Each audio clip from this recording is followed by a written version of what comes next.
Hey, buddy, watch this.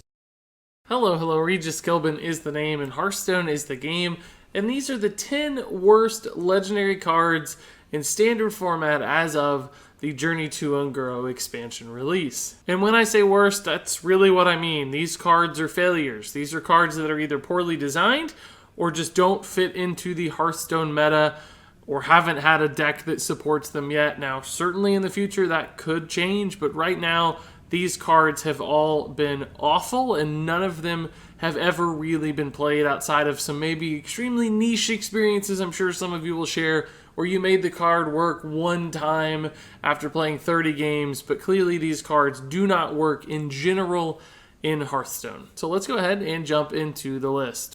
Starting off at the number 10 spot, it's Karazhan's Prince Malchezaar. Now this one sounds really promising, and a ton of people got kind of excited for it when it was first revealed way back when. But ultimately, it turns out adding extra legendaries to your deck makes your deck really inconsistent in its card draw. In other words, you might add 5 extra 10 drops to your deck and draw them the first 5 cards and be totally dead. Deck design is really important for a reason. It's so that you can make your curve smooth, so you can find the specific kinds of cards you need to address certain things in the game as they unfold, and Prince Malchezaar challenges that completely. Frankly, if he took 5 cards out of your deck and you could control which 5 cards those were, it'd be a much better card than adding junk, essentially, useless stuff that you don't know if you need, into your deck. Not to mention, there are a lot of bad legendaries, as you'll see further on down this list, and he can add those bad cards to your deck as well. So this is really just a gimmick card, a fun card that makes decks really too inconsistent. Now, there may be some budget players out there who can tech in a Prince Malchezaar to increase the average quality of their deck on average. Sure, I'll give you that that's a thing, but at the highest levels of competition in Hearthstone, Prince Malchezaar is far more of a risk than he ever really would be a reward. Up next at the number 9 spot is Princess Huhuran from Whispers of the Old Gods. This is another one that looked fairly solid upon its first reveal, but it turns out it's just not that strong of an effect by the time you reach turn 5. The stats are fine, the fact that it's a beast is good. It doesn't seem like a terrible card, but it never really found a home anyway. Death Rattle Hunter never became a super successful deck in this era. Of course, there were some past Death Rattle Hunters with Undertaker and so on, but not relevant to Princess Huhuran herself. And then, of course, this card really was put in context with the release of another card, Terror Scale Stalker, which is just a rare 3-mana minion with the same effect. Princess Huhuran is worse than a bad 3-drop. Now, Terror Scale Stalker is not necessarily a bad card. It looks good, in fact, but it's not played. This isn't a popular deck. This isn't a card you ever see on the ladder. And Princess Huhuran, a legendary, is worse than this one. So if that doesn't explain just how bad Huhuran really is, I don't know what will. Moving on to the number 8 spot, it's the Warlock quest, Licari Sacrifice. Now, at the end of the day, I probably could have put a few of the failed Unguro quests on this list. Things like Paladin and Hunter quests come to mind first and foremost. But I do think Licari Sacrifice is the worst of them all. It is just impossible to make this card work. I've tried it. Thousands of other people have tried it. No one has found a list to successfully reward this quest. It's both too difficult to achieve, and its reward, frankly, isn't any good. It just takes way too long to steamroll into the kinds of value you need to win in Hearthstone these days, making Licari Sacrifice a complete and utter miserable failure of a quest. This might actually go down as the worst card in Journey to Unguro, despite the fact that it's a legendary, and that is really too unfortunate. At the number 7 spot is a card so bad I don't even have it in my collection. It's so rare for me not to craft a legendary card because at some point I'll want to test it or play around with it or of course build a deck around it if it's a good legendary. But Shifter Xeris has inspired none of those things because this card is really just all about gimmicks. It's about fun. It's not intended to be a competitive card. The potential upsides that it provides with its flexibility is really outweighed by the fact that it continues to change over time, so it's almost impossible to find a turn where the mana cost of the minion lines up with your needs as far as the curve is concerned, not to mention the quality of the minion meets the needs of what the board and the game demands. So Shifter Xeris is very very conditional. In fact, probably the most conditional card in Hearthstone because it has so many different variables controlling when it's actually valuable, making it a dead draw in games and a dead card in your collection. At the number 6 spot is another card I don't own, despite the fact that it's from the classic set. It's only one of 2 classic legendaries I don't own, one of which will also be on this list. This is Nat Pagle, of course, and although this card used to be completely broken before it was nerfed a long time ago, now it is completely worthless. It's, of course, a 0/4 minion, and minions that don't make trades, that have 0 attack, unless they have some kind of crazy powerful effect like Doomsayer, often just aren't worth it because your opponent gets to kill them for free. And then even if this does live, it only rewards you half the time. So it essentially gives your opponent a turn or 2 to resolve it before you even get value. And then even if you do get value, it's really slow tempo value, right? It's value or card advantage. It's not tempo or board presence. So it doesn't really advantage you in the kind of play that Hearthstone currently rewards, meaning Nat Pagle is basically absolutely useless. And the only thing worse than a useless or bad legendary is an expensive bad legendary, and that's what happens in the next few spots on this list. Starting off with the Beast. This is a 6 mana commitment to a minion that really doesn't have that much upside, because at the end of the day, a 9/7 just isn't that intimidating in Hearthstone anymore. 7 health is fairly easy to deal with these days. There are things like 4 mana 7/7s out there without nearly so punishing a death rattle, which is what the Beast has, because of course you give your opponent a 3/3 minion after this guy is dead, which if you do the math here basically means you summon a 6/4 for 6 mana.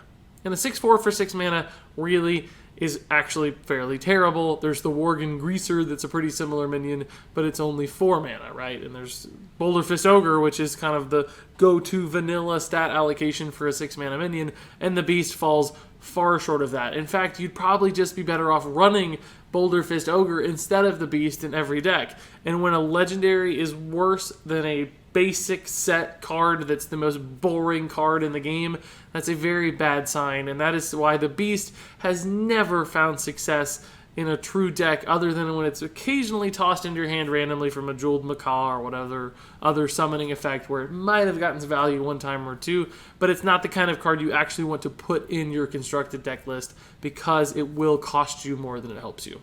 At the number 4 spot is another expensive legendary that just doesn't do much. This time around, it's Mayor Noggenfogger, and although he may be the mayor of memes, he's certainly not good in constructed Hearthstone just because a 9 mana 5/4 isn't that big of a deal. And even the effect here, it can be a ton of fun and it can cause some wacky, crazy scenarios, but it doesn't actually work the way it says. And your opponent, when they're making minion trades, their minions are always going to hit something on your side of the board, so they won't be killing themselves and trading into their own minions, which is the huge downside for Mayor Noggenfogger, because that would truly cause chaos. But ultimately, it doesn't limit their potential plays that much, and eventually they're going to work through your board, kill your Mayor Noggenfogger, and then just destroy you because you wasted 9 mana on a 5/4 minion that at the end of the day accomplished very little through its effect. So although there's nothing wrong with some fun, crazy meme highlight style cards like this one, that doesn't make them good in the traditional sense in Hearthstone, and Mayor Noggenfogger is in fact fairly bad. Moving on to another expensive and terrible legendary at the number 3 spot, it is Mage's Anomalous from Whispers of the Old Gods. This one is just all kinds of awkward because it doesn't do what you want it to do. Theoretically, if the death rattle goes off and it does what you want it to do, it's this awesome board clear kind of card. The problem is, of course, is that you spend 8 mana and you play it, and then your opponent doesn't have to deal with it. They can just ignore it and send their wide board of small minions to your face and probably kill you because you wasted an entire 8 mana turn on nothing. Or if they don't kill you, then they're going to send it back to you again, and you probably won't even be able to kill this yourself because you'll be trading it into 2/2s and 3/3s from a token shaman or token druid that still just kills you in the following turns because you didn't have an answer. Even if you did something like Fireball this, that would be a total of a 12 mana commitment. You would certainly resolve the board, you would remove all your opponent's stuff, but you'd commit 12 mana multiple turns, you'd give them initiative and time to work around this. It just doesn't work. It's awkward. It's never a sensible play. One thing that would certainly fix Anomalous is if it was given Taunt, so that your opponent had to deal with it, that would arguably make it overpowered, but at least it would make the card good. It would be sort of like an abomination, essentially, but much, much better. But of course, that is not the case, so at the end of the day, Anomalous is just a really expensive waste of both mana, but also arcane dust. Moving on to more cards I don't actually own because they're so bad. This is the second worst legendary in Hearthstone to me. It is the Boogie Monster. Another card that is just way too slow to make an actual relevant impact in a game of Hearthstone these days, or frankly, ever in the history of Hearthstone. This is yet another Boulder Fist Ogre that costs extra mana, and it does have some upside, certainly, that when you kill something, you gain some stats back.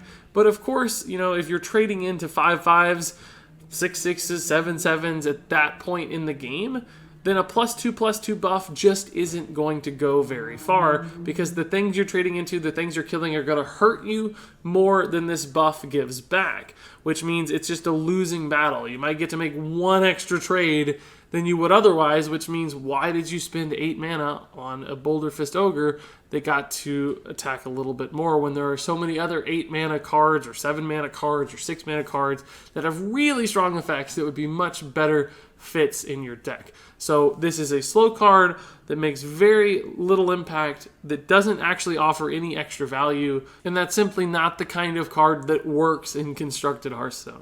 But there's one card that's even worse, and unlike the other cards on this list, which often just don't help you in any particular way, Millhouse Manastorm, my number one card, is one that actually actively harms you.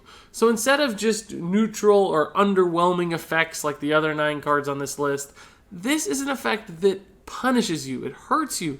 It gives your opponent a distinct advantage because, of course, their spells cost 0, and spells are still very popular in Hearthstone these days. Maybe, in fact, more popular than ever. Not to mention a lot of these value-generating spells that aren't just tempo-oriented. But the last thing I think you want to do is give your opponent a couple free Primordial Glyphs or Firelands portals, right? Because they can generate so much board and so much value using those spells, which maybe wasn't the case way back in the day when Millhouse Manastorm was first created and printed, but nowadays it's riskier than ever to play this card.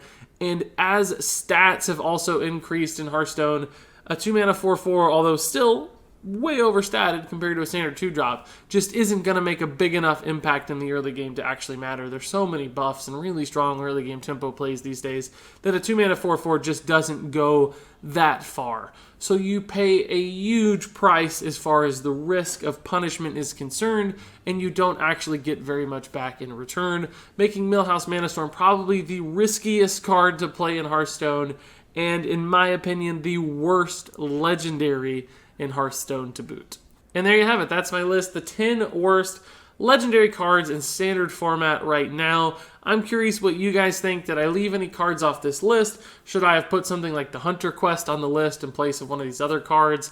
What's your most hated, least productive, most forgettable legendary card from Hearthstone, whether that be wild or standard format? I still want to hear what you guys have to say. But until then, thank you so much for watching, and until next time, game on.